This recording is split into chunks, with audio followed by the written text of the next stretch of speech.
En los próximos minutos les proponemos hablar de antropología urbana con el tema de 3 ciudades imaginarias de América Latina.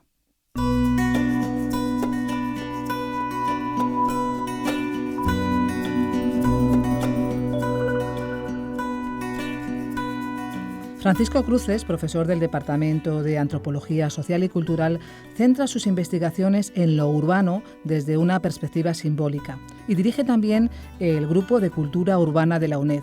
Hoy nos propone una conversación con el sociólogo venezolano Tulio Hernández sobre 3 ciudades imaginarias de América Latina. De esta forma, nos ofrecen las claves para entender este continente y su literatura, para entender quiénes somos a través de la urbanidad.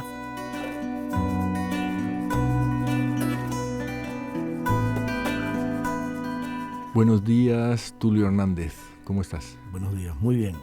Teníamos hace poco el privilegio de contar con Tulio Hernández, comunicólogo, periodista, sociólogo y urbanólogo. Y entonces vamos a hablar de las ciudades que amamos, las ciudades que cambian ante nuestros ojos, las ciudades que soñamos, porque decía Baudelaire en ese texto que le gusta citar a nuestro común amigo Jesús Martín Barbero, que dice: las ciudades cambian más deprisa que nuestro corazón. Sí, bellísima esa frase. ¿Cuáles son tus ciudades, Tulio? ¿Cuáles son las ciudades de tu corazón? Bueno, las ciudades de mi corazón son muchas.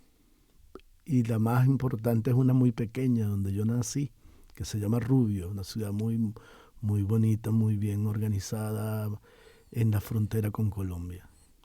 Y porque tú eres de los Andes, ¿no? Yo soy de la frontera con Colombia, de donde comienzan los Andes venezolanos, que es donde terminan los Andes que vienen desde Chile.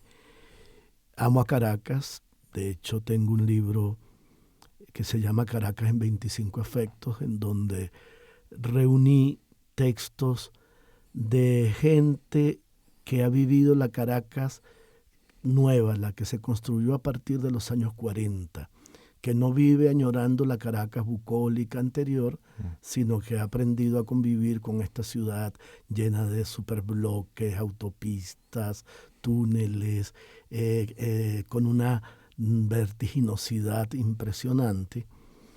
Pero también amo ciudades como Estambul, por ejemplo, aunque he vivido muy poco, he pasado una temporada allí. Y bueno, debo decirlo, inicialmente viví en Barcelona, es una ciudad que amo, pero ahora estoy profundamente enamorado de Madrid. He ido descubriéndola poco a poco en este viaje y me parece una ciudad que me ha ido sorprendiendo porque no era tan evidente lo que ella tenía. Pero las ciudades las amo aún más a través de la literatura. Y me he enamorado incluso de ciudades que he visitado a través de la relación de los autores con las ciudades. Y he descubierto que hay 3 o 4 maneras básicas de relacionarse los escritores con las ciudades. Estupendo. Entonces tenemos tema para un buen programa. Vamos a hablar de esas ciudades literarias de Tulio Hernández y vamos a tratar de buscar también si tienen alguna conexión para alguien que estudia ciudades reales, las ciudades de aquí y ahora que has dicho. Conozco menos Estambul, pero desde luego la Venezuela saudita, la Caracas saudita de los años 50, 60 sí la he conocido. Y desde luego Madrid. Así que podemos hacer ese ejercicio de aterrizar esas ciudades. ¿Cuáles son esas ciudades imaginarias en las que estás pensando, Tulio? Hay 3 ciudades que para mí son claves para entender América Latina y para entender la literatura latinoamericana. Una ciudad, por supuesto, que todo el mundo la conoce, es Macondo, de 100 años de soledad, de Gabriel García Márquez. Otra ciudad es Comala, del libro que se llama así, del mexicano Juan Rulfo. Y otra ciudad es Santa María, que es la ciudad de Onetti. Ajá. Y las 3 ciudades, casualmente, son ciudades imaginadas prácticamente en la segunda mitad del siglo XX, en el momento en que la literatura latinoamericana comienza a cobrar mucha fuerza, mucho peso en el mundo.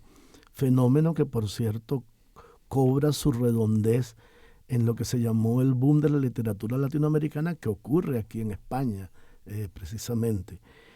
Y las tres ciudades tienen un encanto, porque... Bueno, encanto, son ciudades encantadas en realidad. Son ciudades encantadas y son ciudades que nos ayudan, aunque no es mi propósito, pero nos ayudan a entender las ciudades reales, pero sobre todo nos ayudan a entender el imaginario latinoamericano en relación a la vida en las ciudades.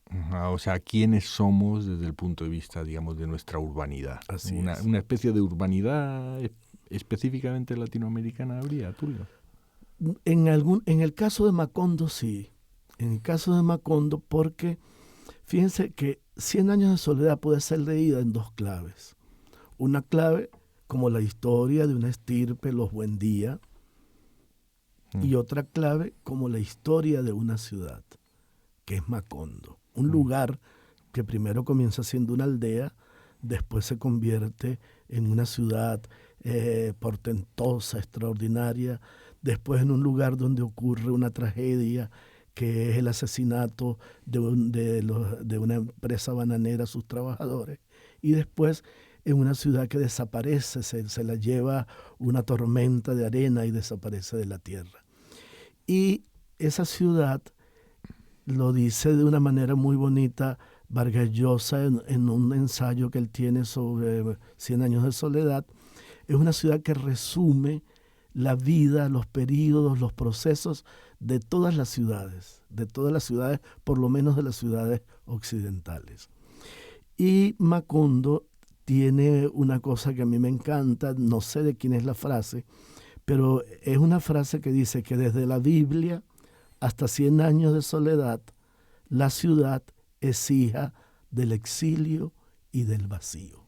Y Macondo ocurre porque sus fundadores, José Arcadio, asesina a alguien, a Prudencio Aguilar, porque él no tenía hijos y tiene dudas sobre su masculinidad, y por ese asesinato él se va con un grupo de personas buscando un lugar a donde vivir.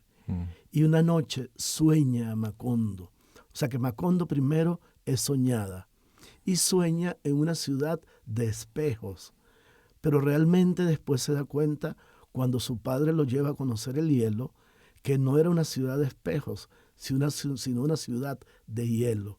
Y entonces empiezan las alucinaciones y él intenta montar una fábrica de hielo para poder construir una ciudad de hielo en un lugar que obviamente tiene un calor extraordinario.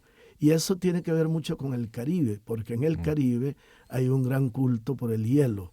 Incluso la gente los raspaditos. No solo los raspaditos, sino por ejemplo los que toman un whisky o ron con hielo. Sí, con las rocas. Discuten cómo es mejor, si frappé, si entero, si picado, si golpeadito. Y la novela 100 años de soledad comienza diciendo: aquella tarde frente al pelotón de fusilamiento, Aureliano Buendía recordaría la tarde en que su padre lo llevó a conocer el hielo. Entonces, luego viene, la aldea va creciendo, pero va creciendo... O sea, el momento fundacional del que estás hablando, Tulio, o sea, digamos este momento como de la fundación de Roma, en el caso de Macondo, en realidad lo que tiene como base no es una loba alimentando a sus hijos, sino que es un sueño, una y un acto soñada, de violencia, ¿no? Y un acto de violencia que tiene mucho que ver, perdóname la digresión, pero en un libro que yo compilé, que se llama Ciudad, Cultura y Espacio Público, Juan Nuño, un español que se fue a Venezuela en los años 50 e hizo una carrera filosófica extraordinaria, demuestra cómo hay dos tradiciones frente a la ciudad. La tradición greco-romana, en donde la ciudad es lo máximo, es el lugar de la democracia, de la polis, de la belleza, de los palacios, y la tradición católica, judeocristiana, en donde la ciudad es el lugar del pecado. Fíjate que nada importante pasa en las ciudades. A Moisés le dictan los mandamientos en un monte, en un descampado. La Sodoma y Gomorra es el lugar del pecado y Dios en el Viejo Testamento la destruye. Babel, que es una pretensión por hacer el primer gran superedificio rascacielos, Dios los castiga confundiéndole los idiomas. Entonces hay dos tradiciones y de alguna manera en Macondo se reúnen las dos tradiciones. Oye, me encanta oír esto que estás diciendo, Tulio, y a lo mejor es una digresión muy grande, pero la voy a hacer. Y es que a mí me indignó un poco en los años 90, a comienzos de los 2000, ver que uno de los principales manuales de antropología urbana que estaban usando los norteamericanos eran Cities Beyond the West. Por supuesto, las ciudades latinoamericanas entran en esa categoría. Y yo decía, pero ¿cómo así? ¿Cómo así? Yo no sé cómo sentirías tú pensar que Macondo o Caracas son Beyond the West. Sí. Bueno, y tú en realidad aquí estás reivindicando dos tradiciones que son fundacionales para nuestras ciudades. Claro. Que son la tradición católica, por una parte, la tradición holista, diría Dumont, ¿no? Claro. Y luego la tradición más genuinamente urbana, que es la romana, ¿no? Claro. Y la clásica. Claro.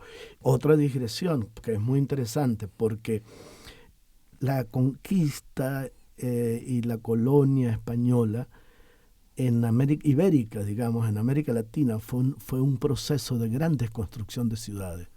Yo tuve la suerte de ver aquí hace muchos años en el Centro Cultural Colón una exposición que se llamaba El sueño de un orden. Y es interesantísimo cómo el conquistador, el colonizador, entre las cosas que llevaba como deber, era el de la construcción de la ciudad de acuerdo a un plano que estaba claramente establecido y que es lo que define y pone en común, así como la lengua es el soporte de la cultura iberoamericana, el trazo original de las ciudades es lo que pone en común a Bogotá, con Caracas, con Ciudad de México, con el Cusco, con Santiago. Pero estas ciudades de las que estamos hablando tienen el encanto de los sueños, de los deseos, y de alguna manera Macondo, de la desmesura de América Latina, especialmente de la desmesura del Caribe. Entonces, en Macondo hay momentos extraordinarios porque Macondo pasa de ser una pequeña aldea a irse convirtiendo en una gran ciudad, a donde van llegando prodigios como el gramófono, el hielo, los inventos de los gitanos, el circo, allí hasta que llega la plantación bananera y entonces aparecen los gringos que empiezan a vivir aparte, como se vive también en Venezuela cuando se llegó el petróleo, y aparece una cosa que está muy borrada de la historia de Colombia, que es la masacre de miles de trabajadores bananeros que son transportados luego en un tren, y viene la amnesia colectiva, la enfermedad del sueño que hace que a la gente se le olvide, así como pasan 3 meses lloviendo, la gente se le olvida todo el pasado. Entonces es una gran metáfora también de esa especie de amnesia colectiva que tienen muchas ciudades latinoamericanas, entre esas Caracas, y luego viene la idea de la destrucción total, porque al final, cuando Melquíades está leyendo el pergamino final, está viviendo también el final de la ciudad. O sea que de alguna forma tú lees esta ciudad de Macondo como una suerte de alegoría sobre la identidad latinoamericana o la modernidad latinoamericana, ¿no? La modernidad periférica latinoamericana, esa modernidad atípica, porque fíjate que en las relaciones que tiene la ciudad siempre está la presencia desde un italiano que lleva el gramófono, un un norteamericano que lleva una industria masiva y termina masacrando, un sabio catalán que sabe leer unas escrituras sagradas, y todo, pero todo centrado en el eje de una familia y en el eje, que es una cosa extraordinaria, de un héroe cuya mayor virtud es que peleó 32 batallas y las perdió todas. Entonces, digamos que Macondo es una construcción tan autónoma que es más conocida que miles de ciudades del mundo. Yo te puedo mencionar ciudades venezolanas, colombianas. Yo te digo Jadacaquíba y tú no puedes tener ni idea, pero te digo Macondo sí. Te digo Fusagasugá, que es una ciudad de Colombia, tal vez tú sí la conozcas, pero la mayoría de nuestros... De Fusagasugá yo tengo un poncho, Tulio. Ah, qué maravilla. Un poncho cuando yo iba con una sociedad de caminantes que se llama Salsipuedes. Ah, qué bueno. Y por allá por la sabana cundiboyacense, y en una ocasión pasamos por esa ciudad que dice, pero es cierto, de hecho Macondo es un trasunto de la ciudad natal, ¿no? de Aracataca. De Aracataca, ¿no? De García Márquez. Y Macondo es tan interesante que aparece en Wikipedia con la misma seriedad con la que se describe París o se describe Madrid. Y me gustaría leerte, que lo traes a propósito, cómo se define los límites de Macondo en Wikipedia, que es una enciclopedia muy seria, hecha de manera colectiva. Bueno, dice, dale.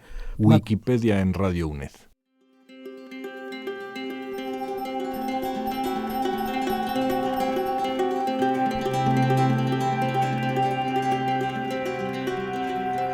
Dice, al sur limita con la ciénaga y un pantano cubierto de una nata vegetal.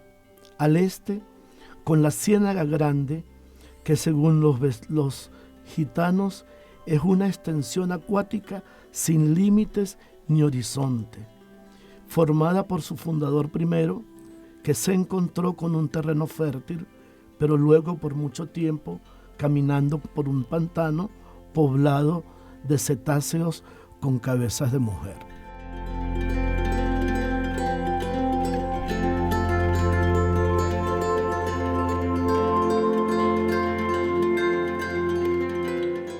Entonces, que exista una ciudad con límites, y luego la cantidad de canciones que hay.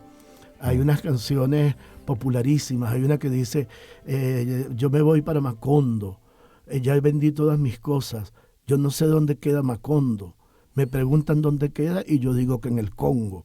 Entonces, está en la música popular, está en la pintura, está en las enciclopedias. O sea, es una ciudad incluso es un verbo, macondiano.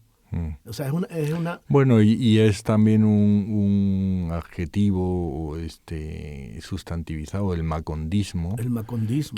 Que yo creo que esta reflexión que tú estás haciendo invita a pensar un poco, ¿no?, en este carácter alegórico en relación con las generaciones de latinoamericanos y concretamente con los productores culturales. Porque, por ejemplo, yo tengo la impresión de que los colombianos de mi generación rechazaron bastante, algunos de ellos, este encantamiento del que tú estás hablando, ¿no? O sea, el macondismo, para algunos de mis colegas colombianos, significa algo menos positivo y menos encantador, ¿no? Que fue justamente en qué medida esta confusión de lo real y lo imaginario, onírica, amable y digestible por las élites euroamericanas, ¿no?, de Europa y de Norteamérica, se convirtió de alguna forma en un cliché de éxito literario, ¿no? Así es. De modo que yo creo que en Fernando Vallejo, por ejemplo, ¿no?, o en el cine de alguno de mis amigos caleños,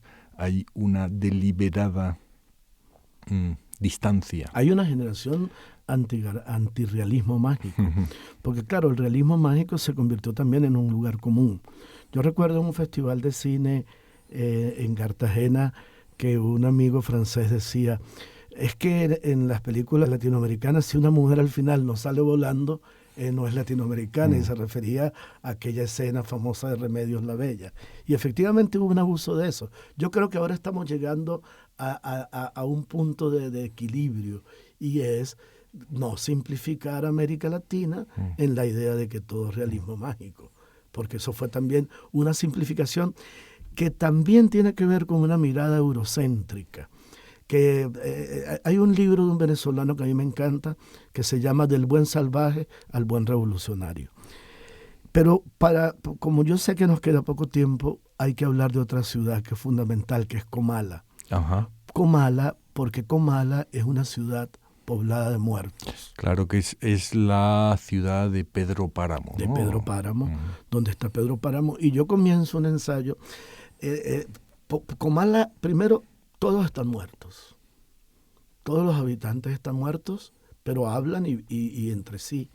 Pero es tan caliente, es la representación de la aridez de ciertas zonas mexicanas, que dice el narrador que cuando la gente de Comala se va al infierno, regresa a Comala a buscar una cobija porque le da frío.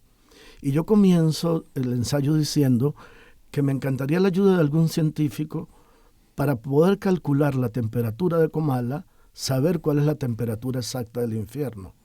Porque si regresan a Comala a buscar una cobija, es porque la del infierno es más baja que la de Comala. Entonces, Comala me parece que es una ciudad que tú la vas construyendo, no hay señales de cómo es, no es como por ejemplo Santa María, que es una ciudad, la de Onetti, que queda a la orilla de un río, que es un puerto, que es decadente, que está llena de ríos, que además el caso de Santa María es muy interesante, porque Santa María la inventa un guionista de cine que después se va a vivir en esa ciudad, que se convierte en una ciudad donde el guionista termina viviendo, ¿no?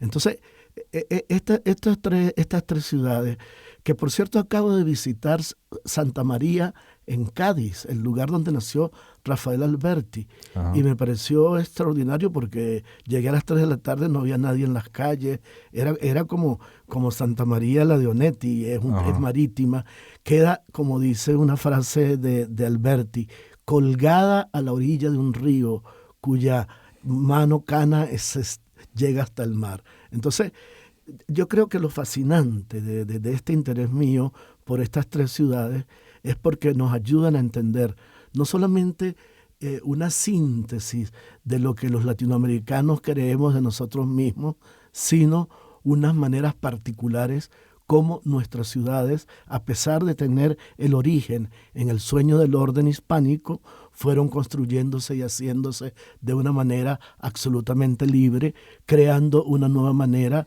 de ser urbano, a veces muy contradictoria, a veces muy dolorosa y a veces absolutamente feliz. Bueno, pues a orillas de ese río nos deja Tulio Hernández con estas ciudades que permitieron a los latinoamericanos vivir su propio sueño, y algunos nos permiten compartirlo, porque lo importante del patrimonio es eso, el patrimonio no es lo que es exclusivo de uno, es aquello que se puede compartir. Así que muchas gracias, Tulio, por compartir tus tres ciudades. Ciudades que además hay que mirarlas. Yo creo que lo novedoso de cómo nos estamos entendiendo ahora es que ya la literatura nuestra no es una literatura latinoamericana, sino es una literatura del idioma, una literatura escrita en español, y cada vez hay menos escritores colombianos, españoles, argentinos, y cada vez hay más gente que escribimos en castellano y español, un idioma que se enriquece y que se hace cada vez más extraordinario y querido en el planeta. Pues nada, muchas gracias por el regalo de estas ciudades. Está muy cordialmente invitado a volver cuando quieras por aquí. Y bueno, pues hasta otro día a nuestros oyentes de Radio Antropología.